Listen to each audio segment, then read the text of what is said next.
corrupt sheriff sold a bride. Until her brother rode back with a gun, he sold her like cattle at auction, his own badge gleaming while a father wept and a daughter's screams echoed through the courthouse. But some brothers ride harder than justice itself, and this sheriff was about to learn that blood debts carry interest. The dust never settled in Millfield. It hung in the air like guilt, coating everything in the same dull brown that matched the hearts of the men who ruled there. Sheriff Clayton Holt stood behind his desk, his badge catching the weak light that filtered through dirty windows, and watched Thomas Whitmore crumble like a man made of sand. $500, Holt said again, his voice flat as the desert floor. That's what you owe Carver for the seed money. Plus interest. Plus the late fees. Thomas's hands shook as he clutched his hat. The calluses on his palms told the story of 20 years breaking his back on land that never quite yielded enough. His wife Martha sat beside him, her eyes red from crying, her fingers twisted in her worn calico dress. "Sheriff, please," Thomas whispered. "The drought took most of the crop. Give us another month. Just one more month." Holt leaned back in his chair, the leather creaking like old bones. He'd heard these pleas before. They all sounded the same after a while. Desperate men begging for time they didn't have, offering promises they couldn't keep. But Thomas Whitmore had something different, something worth more than money. "Your boy Samuel still off playing soldier somewhere?" Holt asked, though he already knew the answer. Samuel had left 3 years ago, heading west with nothing but a horse and a dream of gold in California. Letters had come for the first year, then stopped. He's working. Honest work," Martha said, her voice barely above a whisper. "Good for him." Holt opened his desk drawer and pulled out a piece of paper. The deed to the Whitmore farm was already prepared, needing only a signature. But honest work don't pay your debts. The silence stretched between them like a rope about to snap. Outside, the wind rattled the windows, carrying the scent of sage and the distant lowing of cattle. Millfield was a town built on cattle and corruption, and Edmund Carver owned both. "There is another way," Holt said finally. Thomas looked up, hope flickering in his weathered face like the last ember in a dying fire. "Your daughter Mary. She's what, 19 now? Pretty girl. Real pretty." Holt's smile was cold as winter stone. "Carver's been a widower for 2 years. Lonely man. Rich man." The words hung in the air like smoke from a funeral pyre. Martha's face went white as bleached bone, and Thomas's mouth opened and closed without sound. "You can't be serious," Martha breathed. "Marriage is a sacrament," Holt said, standing and walking to the window. The main street of Millfield stretched out before him. His domain, his kingdom built on the backs of broken people. "Carver gets a wife. Your debt gets wiped clean. Everybody wins. She's got a beau," Thomas said desperately. "Young Jake Peterson. They're planning to. Jake Peterson's got $2 to his name and a horse that's half dead." Holt cut him off. "Carver's got the biggest ranch in 3 counties and enough money to keep Mary in silk dresses for the rest of her life." Martha was crying now, quiet sobs that shook her thin shoulders. Thomas stared at the deed on the desk, as if it were a snake coiled to strike. "And if we refuse?" Thomas asked. Holt turned from the window, his hand resting on the butt of his gun. Not a threat exactly, just a reminder of who held the power in this room. "Then you lose the farm tomorrow, and winter's coming fast. Where are you going to go, Thomas? What are you going to do with no land, no money, and a wife who's already half sick with worry?" The truth of it settled on Thomas's shoulders like a yoke. He'd built his life on that land, planted his hopes in that soil. Without it, he was nothing, less than nothing. She be well treated?" Martha asked through her tears. "Carver's a gentleman," Holt lied smoothly. "Big house. Servants. She'd want for nothing." Thomas closed his eyes, and when he opened them again, something inside him had died.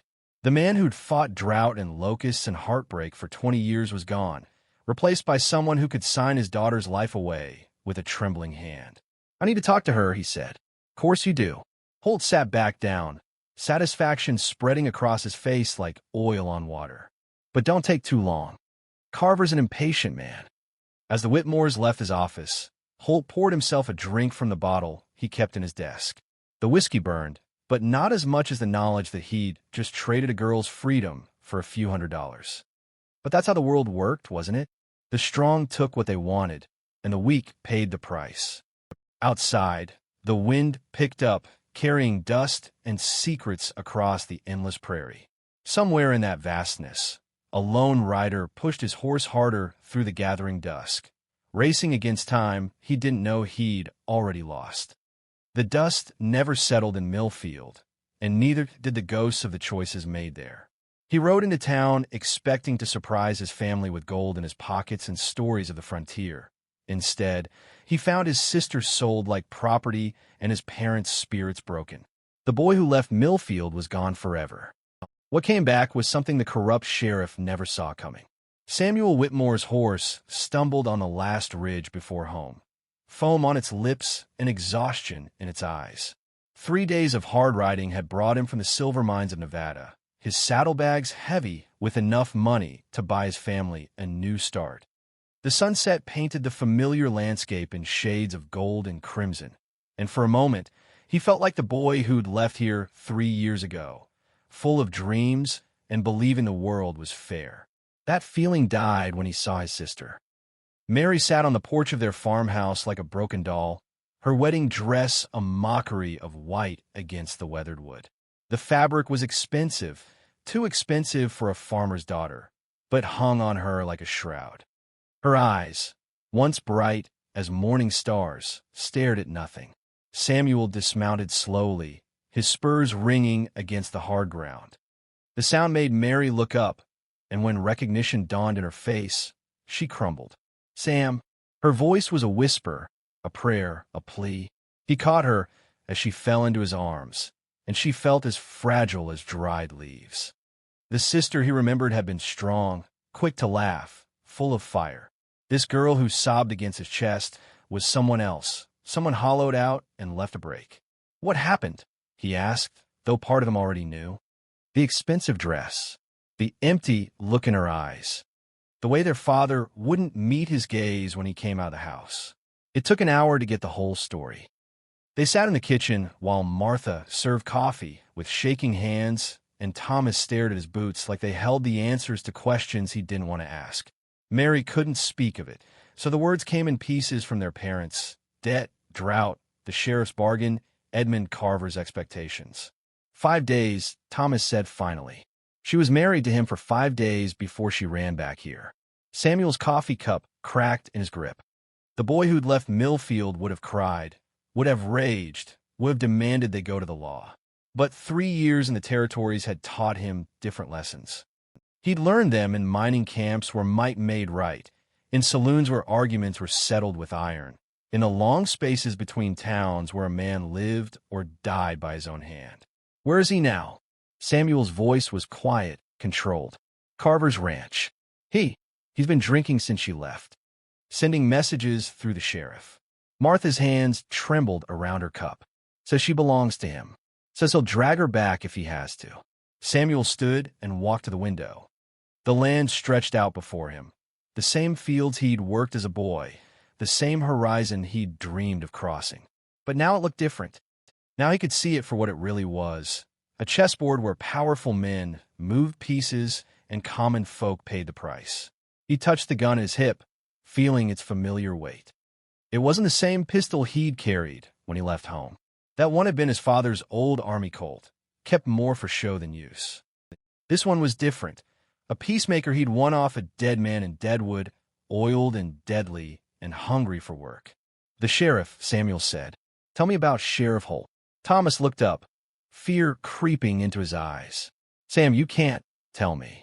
The story that came out was worse than Samuel had imagined. Holt didn't just bend the law. He broke it over his knee whenever it suited him. Protection money from the saloons. A cut of every crooked card game. Deals with rustlers and claim jumpers. And always the threat of violence for those who wouldn't play along. "He owns this town," Thomas said. "Owns it complete. And Carver owns him." Samuel nodded, pieces falling into place in his mind like cards in a winning hand. 3 years ago, he would have seen an impossible situation. Now, he saw a problem that could be solved if a man had the will to solve it. "I brought money," he said, pulling a leather pouch from his coat. The gold coins inside clinked like promises. Enough to pay the debt twice over. Hope flickered in his parents' faces, but Mary just shook her head. "It won't matter," she whispered. He said I was his property now. Legal and proper. Said the debt was just the excuse he needed. Samuel looked at his sister, really looked at her. The bruises on her wrists were fading, but the ones in her eyes would take longer to heal. Maybe they never would.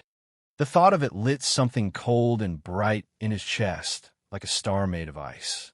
He learned many things in 3 years of frontier life. How to track a man across broken country. How to read the truth in a liar's eyes.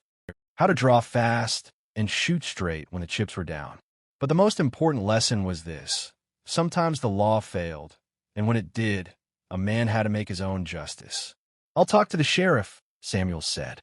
"And if talking don't work?" Thomas asked. Samuel's hand drifted to his gun again, and for just a moment, his parents glimpsed the man their boy had become, hard as winter steel and twice as dangerous. "Then we'll see how much he really owns." Outside, the wind was picking up, carrying the scent of rain and change across the endless prairie. The corrupt sheriff thought his badge made him untouchable, until a ghost from the past walked into his office with steady hands and eyes like death itself. Some men build kingdoms on fear, but they forget that fear cuts both ways, and this reckoning had been 3 years in the making. The courthouse cast a long shadow across Main Street when Samuel pushed through its doors. His spurs echoed in the hallway like a countdown, each step measured and deliberate. 3 years of frontier life had taught him many things, but the most important was this: when a man decides to cross a line, he'd better be ready for what waits on the other side. Sheriff Holt looked up from his paperwork as Samuel entered the office. For a moment, recognition flickered across his face, the boy who'd left town with dreams of gold. Then his eyes took in the man who'd returned, the weathered face, the confident stance, the way Samuel's hand rested easy near his gun. Well, Holt said, leaning back in his chair. "Samuel Whitmore. Heard you were back in town." "Sheriff." Samuel closed the door behind him with a soft click. The sound seemed to fill the room like a promise. "Sit down, boy. Let's talk." Samuel remained standing. "I'm not a boy anymore." Holt's smile was thin as a knife blade. "No, I suppose you're not. 3 years in the territories will do that to a man. Heard you made some money out there." "Good for you. Enough to pay my family's debt. Twice over. Is that what you think this is about? Money?" Holt stood and walked to the window, his back to Samuel. The gesture was meant to show confidence, control. But Samuel had learned to read men's fears in their postures, and he could smell Holt's uncertainty like smoke on the wind. "Isn't it? Your sister's married now, legal and proper.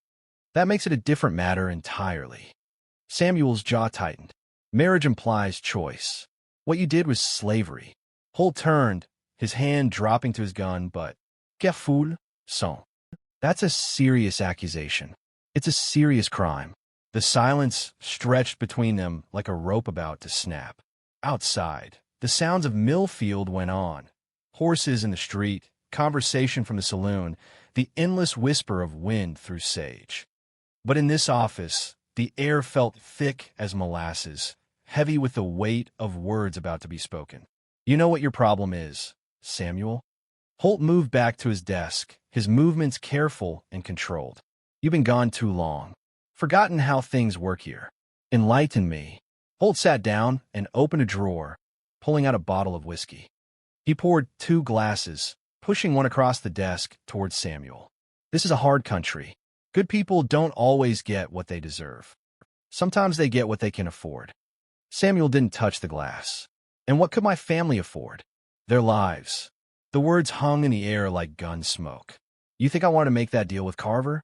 You think I enjoyed watching your sister cry? But that's the way the world works, son. The strong take what they want, and the weak pay the price. And which one are you, Sheriff?" Holt's eyes hardened. "I'm the man with the badge in this town. I'm the man who keeps the peace." "Whose peace?" The peace that keeps this town from burning down around our ears. Holt drained his glass in one swallow. You want to know how many men I've killed in the line of duty? 17. Some of them were good men who made bad choices. Some were bad men who made worse ones. But they all ended up the same way, 6 feet under Boot Hill. Samuel moved closer to the desk, his movements fluid as water, dangerous as lightning. Are you threatening me? I'm educating you. This isn't the territories, boy. This isn't some mining camp where you can settle disputes with iron. This is civilization. My civilization. Built on what? Corruption? Fear?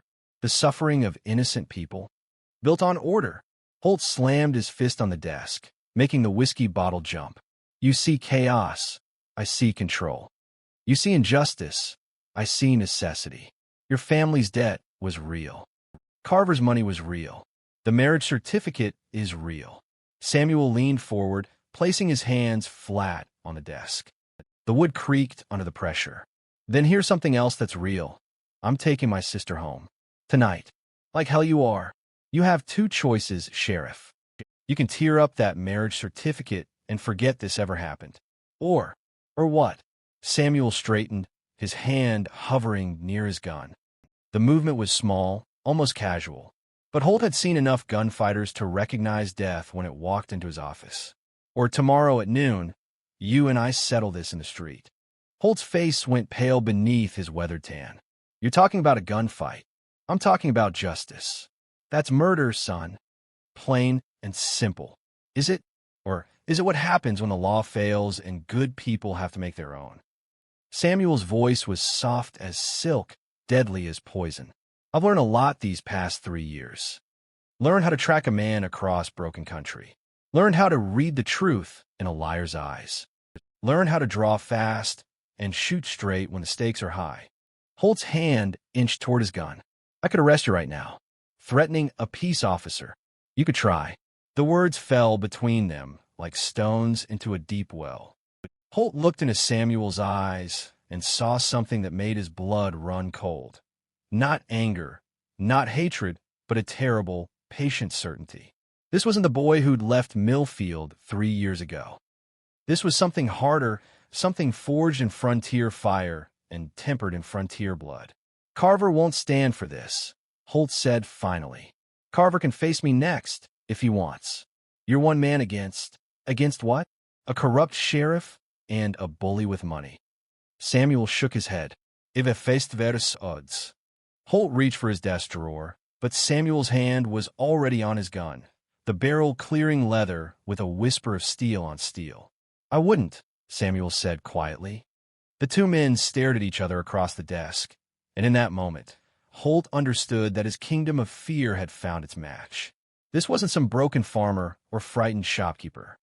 This was a man who'd learned violence in a hard school and graduated with honors. Tomorrow at noon, Samuel said, holstering his weapon. Main Street. Come alone, or don't come at all. He turned and walked to the door, his spurs ringing on the wooden floor. As his hand touched the knob, Holt found his voice. And if I don't show? Samuel looked back, and his smile was cold as winter moonlight. Then I'll come looking for you. The door closed behind him with a soft click, leaving Holt alone with his whiskey and his fear. Outside, the wind was rising, carrying the scent of storm clouds gathering on the horizon. At high noon, a corrupt sheriff and a brother with nothing left to lose faced each other in streets that had forgotten justice. But when the smoke cleared and the dust settled, the real victory wasn't measured in the speed of a draw. It was written in the courage to choose hope over revenge. High noon arrived in Millfield like Judgment Day, the sun blazing overhead and casting sharp shadows that cut the dusty street into pieces of light and dark. Samuel stood at the north end of Main Street, his shadow long behind him, his hand steady at his side. The peacemaker waited in its holster, patient as death itself. The town had emptied into doorways and behind windows. Even the saloon had gone quiet, its usual noise replaced by the kind of silence that comes before thunder.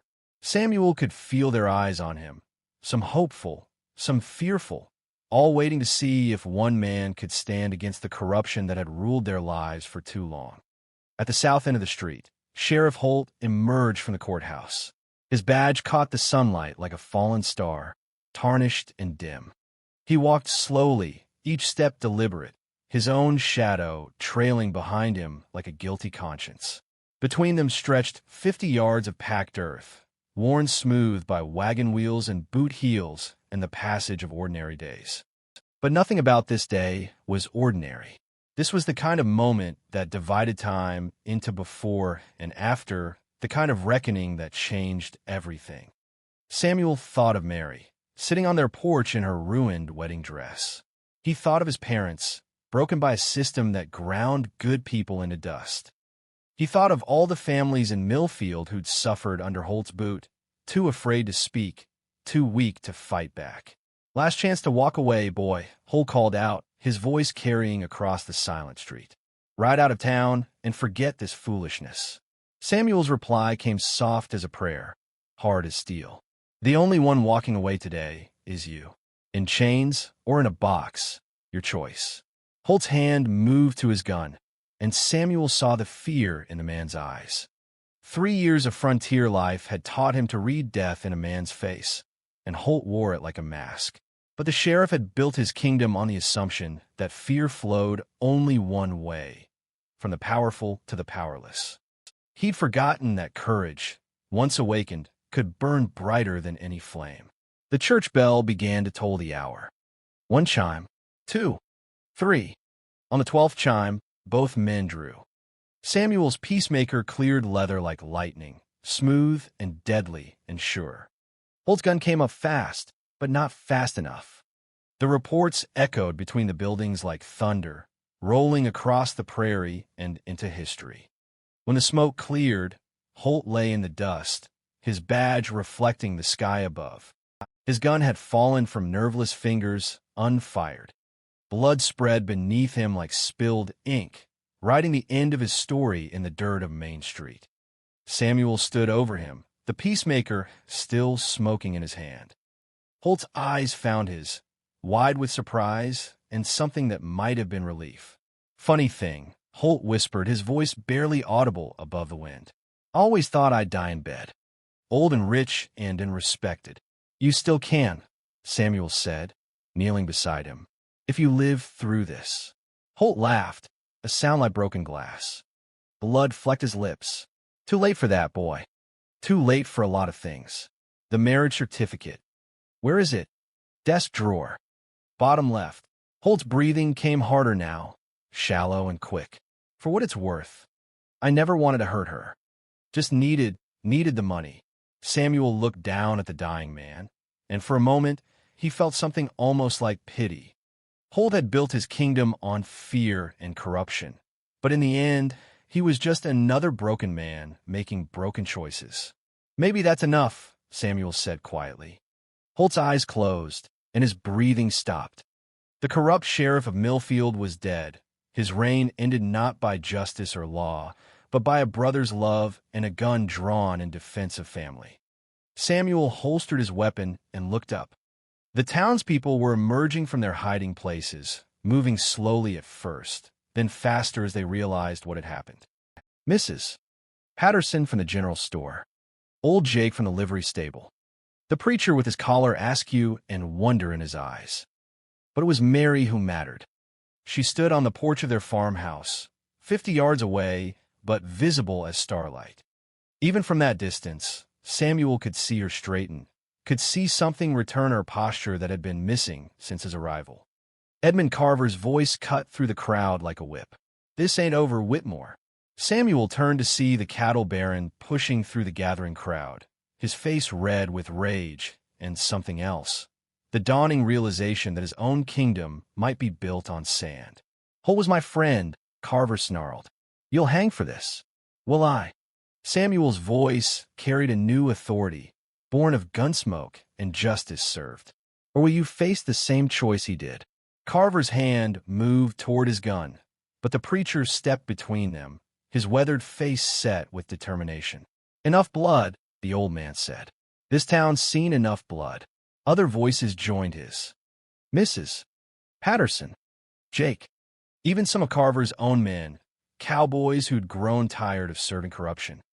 The crowd grew larger, and Samuel realized something had changed in Millfield.